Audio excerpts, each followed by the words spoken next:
Hello, in this video we are going to graph a linear inequality.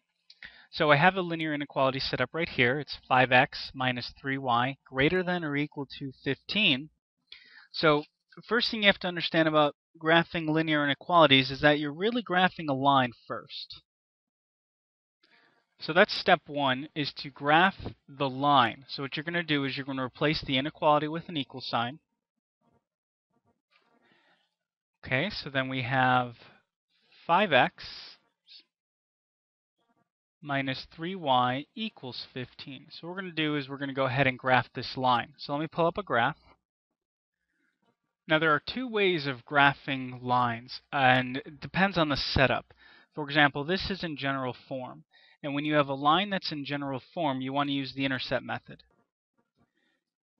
In the intercept method, what you're trying to do is you're trying to find the x and y intercepts. Now the coordinates for an x-intercept, so let me write that. Okay, an x-intercept would mean that you have a y value of 0.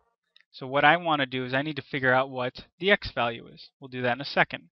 And then you'd find the y-intercept. All right, y-intercept would mean that x is 0, and we're got to try to find y. Now the easiest way of doing this, and I'll do this over here, is, well, I guess we could do it right here, is if you're letting y equal 0, you're essentially saying this term is gone.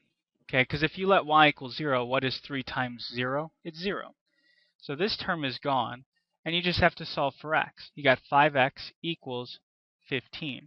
So if you solve for x, you're going to find that x has to equal 3. When you move on to the y-intercept, if x has to be 0, then 5 times 0 is 0. In other words, you just cross it out, and then you just solve for y. Solving for y, you divide both sides by, negative 3. All right, 15 divided by negative 3 is going to be negative 5. Okay, so now I need to plot these points. It looks like I actually have to get out a different graph because I have to go down. Okay, I got a new graph out. Now step 2, we need to graph 5x minus 3y equals 15. Now we've already done the intercept method, so I already have my intercepts. So we have 3, 0, that would be right here. And then we'll have the y-intercept, which is 0, negative 5. So 1, 2, 3, 4, 5. And then you got to connect the dots. Now, connecting the dots depends on what type of inequality you had. If it's a greater than and equal to sign, like we have up here, then it's a solid line. So what we're going to do is we're going to connect these two dots using a solid line. Now we move on to step 3. Pick a test point, evaluate it with the inequality. So we have our original inequality up here, and what we're going to do is pick at any point, as long as it's not on the line. So if it's not going through the origin, we generally pick the origin, which is 0, 0. So let's take a look at what happens when we pick the origin. So we'll have 5x minus 3y greater than or equal to 15.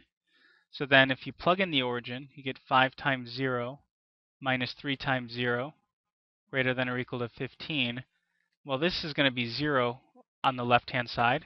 Is 0 greater than or equal to 15? And no.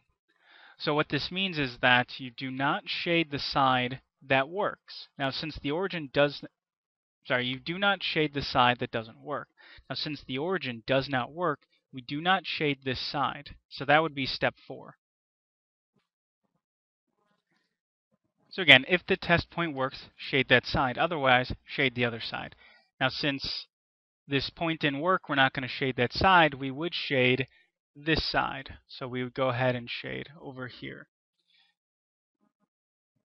Now, just to verify, we can pick a point that's on this side. So let's try 3, negative 2.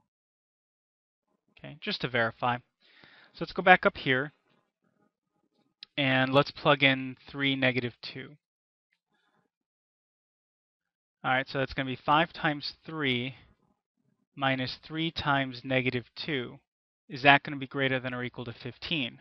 So that's 15 plus 6 greater than or equal to 15.